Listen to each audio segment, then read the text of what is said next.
अरे काका, मेरे माँ बाबूजी कहाँ हैं? आए तो ये इसी गांव में थे, पर मुझे तो कहीं दिख नहीं रहे। आप बता सकते हैं क्या? रोहन ने अपने गांव के एक बुजुर्ग हरिया से पूछा। वाह रे बबुआ, औलाद हो तो तेरे जैसा। अरे हमारे भी औलाद है, पर भगवान का शुक्र है कि कोई तुम जैसा नहीं। उस बुजुर्ग ने कहा। काका, जानता हूँ मेरी गलती है, पर बताओ तो सही, कहाँ गए मेरे अम्मा बाबूजी? मैं कब से उन्हें ढूंढ रहा हूँ, रोहन ने नम आंखों से पूछा। क्यों, तू जब बस से इस गांव में आया है फिर नहीं देखा उन्हें? वहां जा यहाँ से और मेरा दिमाग मत खा। तुझ जैसे इंसान से मुझे बात ही नहीं करनी। उस बुजुर्ग ने यह कहा और वहां से जाने लगा तो वह हाथ जोड़कर नम आंखों से रोते हुए बोला। काका, मैं आपसे विनती कर रहा हूँ, प्लीज बता दीजिए कहाँ गए मेरे माँ बाबूजी? लेकिन वो कुछ नहीं बोले और वहां से चले गए। रोहन की आंखों से झरझर आंसू बहने लगे, पर उस बुजुर्ग की बातें रोहन के दिमाग में बार बार चलने लगी। काका ने कहा था कि अम्मा बाबूजी को मैंने बस स्टैंड पर नहीं देखा। इसका मतलब क्या वह वहीं थे? यह सोचते हुए रोहन भागकर वापस बस स्टैंड की तरफ गया। रोहन बस स्टैंड पर आ तो गया, पर इतनी भीड़ में उसे अपने अम्मा बाबूजी कहीं नहीं दिख रहे थे। वह उदास होकर वहीं जमीन पर बैठ गया। अचानक ही उसकी नजर एक बूढ़े भिखारी पर पड़ गई, जो लड़खड़ाता हुआ हर किसी के पांव पर गिड़गिड़ा रहा था और इशारे से खाना मांग रहा था। तभी वहां एक गाड़ी आकर रुकी। शायद गाड़ी रोज ही आकर इन गरीबों को खाना खिलाती थी। तभी तो उस गाड़ी के आते ही सारे भिखारियों ने उस पर ऐसे भीड़ लगा डाली मानो गुड़ में चींटियां। रोहन दूर खड़ा देख रहा था उस भिखारी को ही। वह भीड़ में घुस नहीं पा रहा था। वह बेचारा कमजोर बूढ़ा बार बार भीड़ में घुसता, पर ज्यादा देर तक उस भीड़ में टिक नहीं पाता। पर वह दोबारा फिर से घुसता। शायद उसकी भूख भीड़ से ज्यादा परेशान कर रही थी उसे। उस गाड़ी से एक आदमी बाहर निकला, सबको खाने का पैकेट देने लगा। हजार बार कोशिश करने पर भी उस बूढ़े के हाथ एक भी पैकेट नहीं लगा। वह रोते ही बोले जा रहा था, कोई मुझे भी लेने दो, मेरी पत्नी भूखी है। पर भीड़ बढ़ती ही जा रही थी कि तभी वह बूढ़ा नीचे गिर गया। भीड़ इतनी थी कि उसे दोबारा उठने नहीं दे रही थी और अंत में वह गाड़ी वहां से चली गई, पर उस बूढ़े के हाथ एक भी पैकेट नहीं लगा। वह जमीन में पड़ा धूल में सना बिलख बिलख कर रोने लगा। कोई तो दे दो मुझे खाना, वरना मेरी पत्नी मर जाएगी। रोहन यह देखकर दौड़कर उसके पास गया और कहा, बाबा आप रोइए मत, मैं आपको खाना दूंगा, चलिए मेरे साथ। रोहन ने कहा।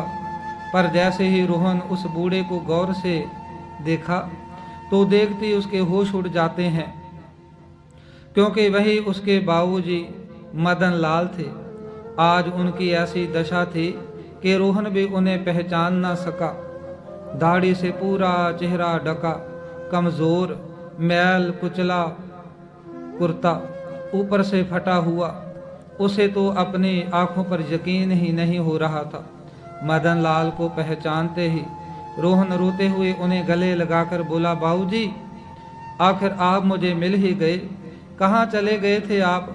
मैं कब से आपको ढूंढ रहा था। कहाँ कहाँ नहीं खोजा मैंने आप लोगों को। अम्मा कहाँ है बाबूजी? मदन लाल जी ने रोहन को खुद से दूर झटकते हुए कहा, अब क्या लेने आया है?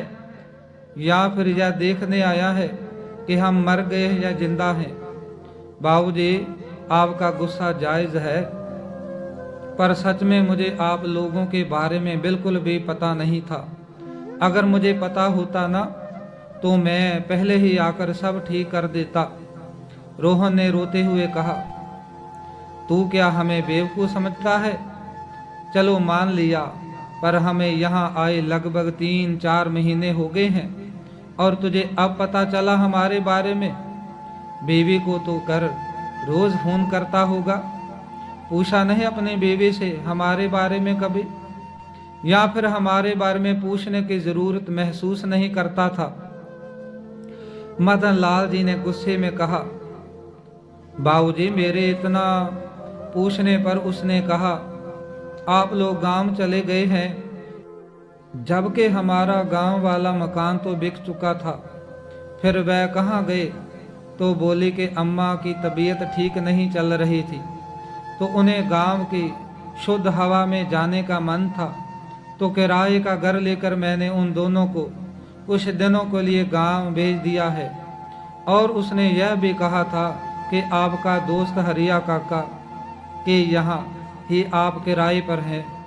तो मुझे लगा हरिया काका अपना मकान हमेशा से ही किराए पर चढ़ाते हैं, तो वहीं पर होंगे। माफ कर दीजिए बाबूजी, मुझे बस एक बार माफ कर दो। रोहन ने मदन लाल जी का हाथ पकड़कर रोते हुए कहा। मदन लाल थोड़ा शांत होकर बोले, तो तू अब यहाँ क्या करने आया है, यह बता। बाबूजी, आप लोगों के साथ जो भी हुआ उसकी पूरी दास्तां मुझे जाननी है। फिर मैं कल्पना और उसकी माँ को सबक सिखाऊंगा। अच्छा भला आप लोगों की जिम्मेदारी कल्पना को देकर मैं विदेश चला गया था, पर मुझे कहाँ पता था कि मैं आप लोगों को ऐसी हालत में देखूंगा। बाबूजी, सबसे पहले मुझे अम्मा से मिलना है। कहाँ है अम्मा? रोहन ने कहा। मदन लाल रोहन को लेकर ममता जी के पास पहुंचे तो ममता जी एक फटी साड़ी पहने, एक फटे चादर पर बैठी, एक बासी ब्रेड को तोड़कर मदन लाल जी का इंतजार कर रही थी। यह देखकर रोहन की आंखों में आंसू आ गया और कांपते होठों से बोला, माँ। जैसे ही उन्होंने रोहन को देखा, वह लड़खड़ाती खड़ी हुई और कहा, अब क्या हमारी हालत पर जश्न मनाने आया है? चला जा यहाँ से। अम्मा, माफ कर दो अपने इस नालायक बेटे को, जो अपनी पत्नी की बातों पर आंखें बंद कर भरोसा करता गया। पर अम्मा, मैं कसम खाता हूँ आप लोगों की कि हर एक तकलीफ का अब हिसाब होगा। रोहन ने कहा। प्लीज़ अम्मा, आप खुद अपने दिल से पूछो, क्या आपका रोहन आपके साथ ऐसा कर सकता है? अरे, अपने माता पिता की ऐसी हालत देखने से पहले मेरी जान चली जाए। इतना कहकर रोहन माँ के सीने से लिपटकर बिलख बिलख कर रोने लगा और वहाँ से अपने माता पिता को लेकर चला जाता है। उन्हें अपने ही शहर में किसी दूसरे फ्लैट में रखता है, जो कि उसने कुछ दिनों पहले ही अपने माता पिता के लिए ही खरीदा था, क्योंकि जिस फ्लैट में अभी उसका परिवार रहता था वह काफ़ी छोटा था, इसलिए उसने यह बड़ा फ्लैट अम्मा के नाम से लिया था। यह बात वह अम्मा बाबूजी को अपने लौटने पर बताकर सबको सरप्राइज देना चाहता था, पर वापस आने पर उसके माता पिता उसे ऐसी हालत में मिलेंगे उसने कभी नहीं सोचा था। मदन लाल जी इतने बड़े घर को देखकर चौंक जाते हैं। बेटा, ये घर? हाँ बाबूजी, ये घर आप लोगों के लिए है, जो मैं आपको आपके 50वीं शादी की सालगिरह पर देने वाला था। अब कोई आपको आपके घर से नहीं निकाल सकता। बेटे का इतना प्यार देखकर मदन लाल जी बोले, बेटा हमें माफ कर देना, हमने तुम्हें गलत समझा। जी हाँ, नम आंखों से बोले, बेटा हमें माफ कर देना, हमने तुम्हें गलत समझा। और उनकी आंखों से खुशी के आंसू आ जाते हैं। रोहन बोला, अम्मा बाबूजी, आप लोग मेरे जाने के बाद से पूरी कहानी मुझे बताइए, ताकि मुझे भी तो पता चले कि कल्पना ने और क्या क्या छुपाया मुझसे। बेटा क्या कहूँ और कहाँ से शुरू करूँ? तेरे जाने के बाद कुछ महीने तो सब सही रहा। बहू का व्यवहार इतना अच्छा था कि हम तो खुद को बड़े खुशनसीब समझ रहे थे, पर हमें क्या पता था यह सब तो हमें बस भ्रमित करने के लिए है, ममता जी ने कहा। पर उसका रवैया एकदम से तब बदला जब उसे यह पता चला कि तू अभी साल भर के पहले भारत नहीं आएगा। मदन लाल ने कहा, एक रोज हम सुबह उठे तो बहू पूरे घर में कहीं नहीं मिली। हमने इधर उधर देखा पर वह कहीं नहीं थी। हमारे पास जो फ़ोन था उससे फ़ोन लगाया, पर हमारे कई बार कॉल करने पर भी उसने फ़ोन नहीं उठाया। काफ़ी देर बाद वह आई, साथ में एक बड़ा बैग लेकर। हम उसे हैरानी से देख रहे थे। इससे पहले हम उससे कुछ पूछ पाते, वह हमसे कहती है, मम्मी जी, पापा जी, आप लोग आज से हॉल में ही रहेंगे, इसी कालीन पर सो जाना और अपना सामान स्टोर रूम में रख दो। मेरी माँ आई है और वह अब से यहीं रहेगी। क्या हम यहाँ रहेंगे बहू? तुम्हारी माँ तो कुछ दिनों के लिए आई होगी ना बेटा। तो एक काम करते हैं, ममता और समधन जी अंदर कमरे में सो लेगी, मैं यहाँ हाल में सोफे पे सो जाऊंगा। मदन लाल ने कहा, मैंने कब कहा कि मेरी माँ कुछ दिनों के लिए आई है? वह अब यहीं रहेगी हमेशा के लिए। आप लोगों से जितना कहा है बस उतना ही कीजिए। कल्पना ने तमत कर कहा, बहू ये कैसी बातें कर रही हो?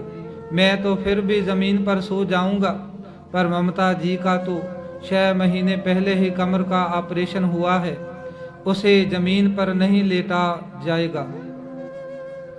बकवास बंद कीजिए अपनी, नहीं तो बड़ी सर्दी में घर से बाहर निकाल दूंगी, फिर सोना वहां आराम से। बहू की बातें सुनकर ममता जी बोली, बहू क्या रोहन को पता है यह बात? आप जरा रोहन को फोन लगाइए ना, यह सब क्या हो रहा है? कल्पना मदन लाल जी के हाथ से फोन छीनते हुए बोली, क्या हर बात पर रोहन को बताना?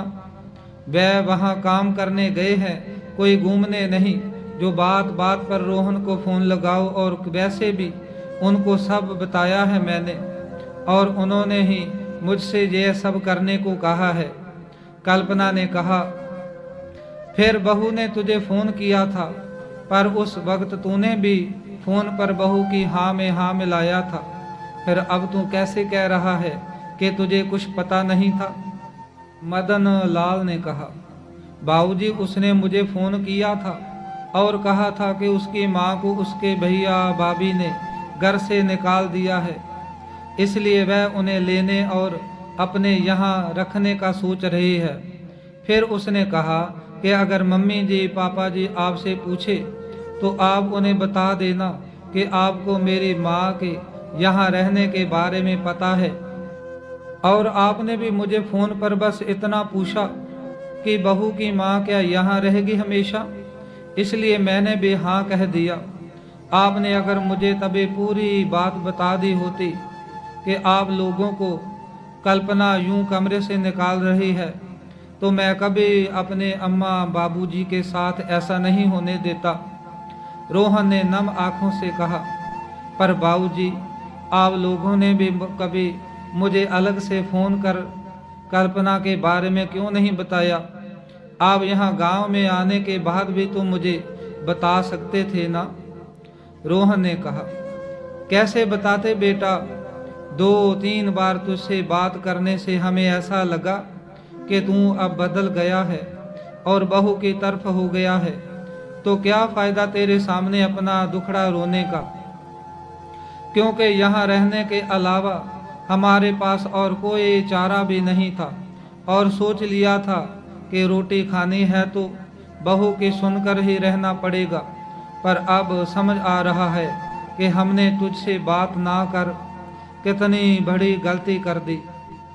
ममता जी ने कहा, फिर मदन लाल कहते हैं, एक बार मैं तुझे फ़ोन लगा रहा था तो बहू ने हमसे कहा कि मेरे पति ने आपका ठेका नहीं ले रखा है, क्योंकि तेरी माँ बीमार थी और मैं उसकी सेवा में लगा था। वैसे तो घर के पूरे काम का जिम्मा तेरी माँ पर ही था।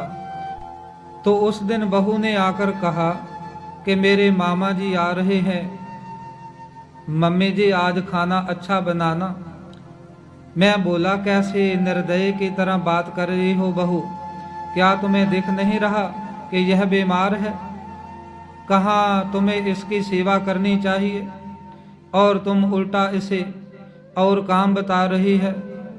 तो इस पर उसकी माँ ने कहा, अरे बीमार है तो दवाई खाकर काम करे, यहाँ बैठकर समदन जी की निगरानी करने से बेहतर होगा कि आप जाकर इनके लिए दवाई ले आइए, क्योंकि दवाई खा लेगी तो राहत मिलेगी और काम करने में भी मन लगेगा, वरना तबीयत ठीक हो या नहीं हो काम तो हर हाल में करना ही पड़ेगा। मैंने समदन जी को कहा, समदन जी कुछ तो शर्म कीजिए, उम्र में ममता जी आपसे बड़ी है और आप तो इनका दर्द अच्छे से समझ सकती हैं। यह नहीं करेगी आज काम, मैंने गुस्से में कहा तो बहू ने तुरंत तुझे फोन लगाया और फिर तूने भी तब बहू के हाँ में हाँ मिलाया। मदन लाल ने कहा, बाबूजी मैंने कहा ना, उसे सब पता होता था, वह जानबूझकर ऐसे ही बातें आप लोगों के सामने छेड़ती थी, जिसके बारे में वह मुझसे पहले ही बात कर रखी होती थी। उस दिन उसने मुझे कहा कि अम्मा को डॉक्टर ने सुबह शाम वॉक के लिए कहा है, पर अम्मा नहीं चलती और इसलिए बार बार बीमार पड़ जाती है। अगर बाबूजी आपसे पूछें कि क्या आप भी वही चाहते हैं तो आप हाँ कह देना, क्योंकि बिना कढ़ाई के मम्मी जी कहाँ सुनेंगी। रोहन ने कहा, और हम तुझे फ़ोन इसलिए नहीं करते थे क्योंकि हमें लगता था कि तू जोरू का गुलाम बन गया है। तुझे भी तकलीफ में देखकर खुशी मिलती है, तो अब हमारी बात कहाँ सुनेगा या समझेगा। ममता जी ने नम आंखों से कहा। इसका मतलब ममता उस दिन भी बहू ने हर बार की तरह किया। मदन लाल जी ने कहा, हाँ बाबूजी, मुझे उसके सातर चाल का बिल्कुल भी अंदाजा नहीं था। पर आप यह बताइए, आप लोग यहाँ कैसे आ गए? रोहन ने पूछा। बेटा तेरे साथ वह छोटी मोटी घटनाओं पर बात करवाकर बहू ने हमारे मन तेरे प्रति बहुत नफरत भर दी। ममता जी बोली, बेटा समदन जी और बहू दोनों मिलकर हम पर अत्याचार करते, छोटी सी गलती होती तो समदन जी मुझे जो हाथ में आता उसे से मारने लगती थी। एक रोज घर पर काफ़ी लोग आए हुए थे, बहू तो कभी किसी से हमें मिलवाने की सोचती नहीं थी। उस दिन भी ऐसा ही हुआ। मुझे बस रसोई में 12 लोगों का खाना बनाना है, और क्या बनाना है यह बात बताकर बहू चली गई। तेरे बाबूजी को बाजार भेज दिया सामान लाने, और मैं रसोई में अकेले हर काम को संभालती रही, यहाँ तक कि जब सब खाने बैठे तेरे बाबूजी और मुझे परोसने को कहा, बहू ने सब वहाँ मज़े से ठहाके लगाकर हमारी हालत पर हंसते और खाते। समदन भी मुझे यह दो वह दो कहकर हुक्म देती। काफ़ी देर यह सब करने पर भी तेरे बाबूजी का गुस्सा तब उबल पड़ा जब समदन ने अपना जूठा पानी मेरे मुंह पर दे मारा, क्योंकि बीमार होने के कारण मुझसे सही से परोसा नहीं जा रहा था। तेरे बाबूजी ने भी गुस्से में आकर अपने हाथ में थामे दाल की कटोरी समदन पर उड़ेल दिया, तो इस पर बहू का पहरा 7वें आसमान पर पहुंच गया। समदन जी ने कहा, बेटा दामाद जी ने जो कहा वह करना, निकाल इन भिखमंगों को घर से बाहर। वह तो कब से कह रहे हैं, पर तू ही है इन पर तरस खाए बैठी है। देखा आज इनकी हरकत, आज मेरे ऊपर ठंडी दाल फेंकी है, क्या पता चला कल को गर्म दाल ही फेंक दे मुझ पर या तुझे जला दे। जब इनके बेटे ने ही इन्हें घर से निकालने को कहा है तो तू क्यों इनसे मोह रखती है? हाँ सच कहा माँ, इन्हें तो मैं आज ही घर से धक्के मारकर निकालती हूँ। इनकी इतनी हिम्मत अरे इन पर तरस खाकर मैंने इन्हें यहाँ रहने दिया, और यह है जो मेरे इस एहसान का बदला ऐसे दे रहे हैं। आप दोनों अपना सामान समेटिए और निकलिए इस घर से। चाहे तो अपने बेटे को फोन कर सकते हैं, पर मैं जानती हूँ वह तो मुझे ही डांटेंगे कि इनको मैंने पहले ही क्यों नहीं निकाला। बेटा, उस दिन भरे दोपहरे बिना खाए हमें घर से निकाल दिए गया। हम और कहाँ जाते, हम अपने गांव आ गए, पर घर तो अब था नहीं। कुछ दिन तो हरिया काका ने हमें अपने घर पर संभाले रखा, आश्रय दिया। फिर उनके घर में भी हमारी वजह से कलह होने लगी।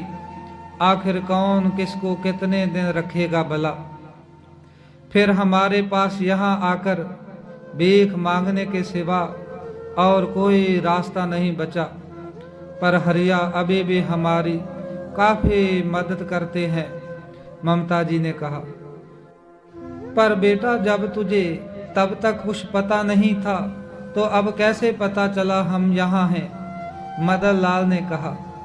बाबूजी, आप लोगों को घर से निकालने के बाद कल्पना ने मुझसे कहा कि आप लोग अपने गांव चले गए हैं, और फिर मैं जब उनसे गांव का नंबर मांगा तो उसने कहा कि आप गांव वाले के साथ तीर्थ पर गए हैं, और तब आपका फ़ोन नंबर लग भी नहीं रहा था।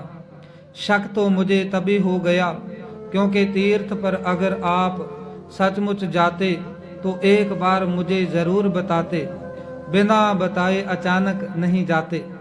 और इसलिए दाल में कुछ काला जानकर मैं घर वापस आया, बिना किसी को कुछ बताए।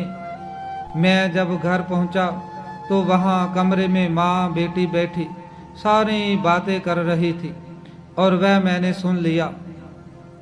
जहां मेरी सासू माँ कह रही थी कि कल्पना उस बुढ़े बुढ़िया को यहाँ से निकाल तो दिया, पर एक बार पता तो करती कहाँ गए, क्या कर रहे हैं। और कहीं उन्होंने दामाद जी को सब कुछ बता दिया तो माँ, वह अपने बेटे से इतना नाराज है कि वह कभी उन्हें फोन करने का सोच भी नहीं सकते। इस बात से निश्चिंत रहिए, और अभी उनके आने में भी काफी समय है। तब तक वह बूढ़े बुढ़िया ऊपर चले जाएंगे, गरीबी में भला कितने दिन जिएंगे, कल्पना ने हंसते हुए कहा।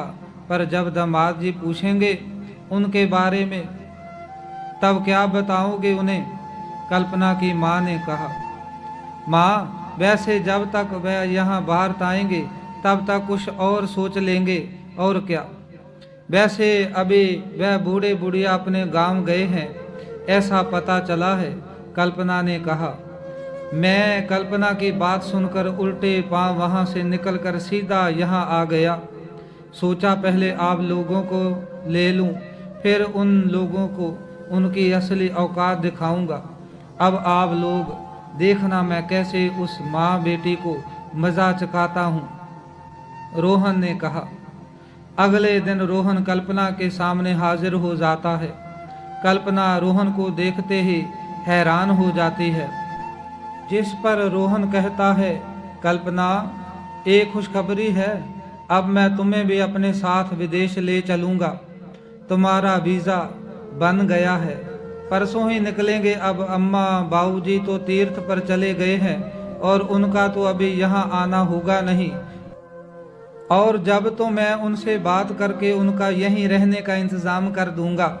इस बात से कल्पना बहुत खुश हो जाती है, और वह खुशी के मारे नाचने लगती है, जिस पर उसकी माँ कहती है, पर बेटा, मेरा क्या होगा फिर।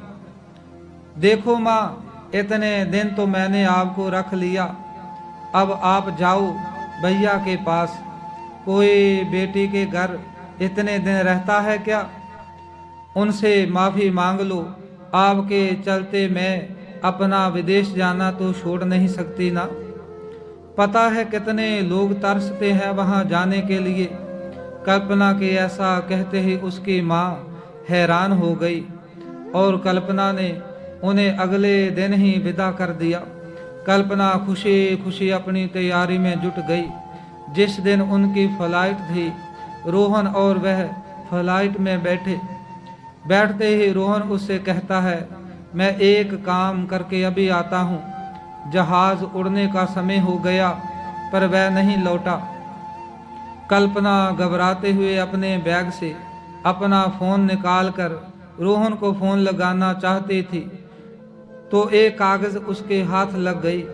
जब कल्पना उस कागज को खोलकर देखती है तो उसमें लिखा होता है, जाओ मजे करो अकेले विदेश में। अब तुम्हें पता चलेगा बिना किसी सहारे के किसी को अकेला छोड़ देने पर क्या होता है। तुमने मेरे अम्मा बाबूजी को घर से निकाला था ना, और उन्हें भीख मांगने पर मजबूर कर दिया। अब तुम भी भीख मांगना विदेश में, और जब भीख मांग कर पैसे इकट्ठे हो जाएं, आ जाना वापस मेरे पास। तब मेरा मन होगा तो मैं तुम्हें रख लूँगा। जब तक यह पढ़कर कल्पना खत्म करती है, पर तब तक फ्लाइट भी उड़ चुकी थी। उसे तो मानो सन्नाटा मार गया। उसकी फ्लाइट उड़ी थी या जान, यह तो अब कल्पना, जिसकी पहले से ही इच्छा थी विदेश में जाकर रहने की, वो ही जान सकती है। इसलिए तो वो सास ससुर से छुटकारा पाना चाहती थी, जिसने विदेश जाने के लिए अपनी माँ को भी बेसहारा छोड़ दिया। वो भला सास ससुर की कहाँ से हो सकती थी। आज कल्पना विदेश में दर दर की ठोकरें खाती फिर रही है। इधर रोहन अपने माता पिता के साथ बहुत खुश था। एक रोज कल्पना इंडिया लौटी और सास ससुर के पैरों में गिरकर गिड़गिड़ाते हुए बोली, माँ जी, बाबूजी, मुझे माफ़ कर दीजिए। मैंने आप लोगों के साथ बहुत बुरा किया। लेकिन रोहन ने उसे माफ़ करने से साफ इनकार कर दिया। कल्पना को उसके किए की सज़ा मिली। सो दोस्तों, हमें इस कहानी से शिक्षा मिलती है, जैसी करनी वैसी भरनी। जो जैसा कर्म करता है उसको वैसा ही फल मिलता है। इसलिए अच्छे कर्म कीजिए और अच्छा ही फल मिलेगा। सो प्लीज़ दोस्तों, आपसे एक रिक्वेस्ट है कि वीडियो बनाने में बहुत सारा टाइम निकल जाता है। इसलिए अगर आपको वीडियो अच्छी लगती है तो प्लीज़ हमारे चैनल को सब्सक्राइब ज़रूर कर लीजिए। सो मिलते हैं ऐसे एक और अच्छी वीडियो के साथ। आप सभी का बहुत बहुत धन्यवाद।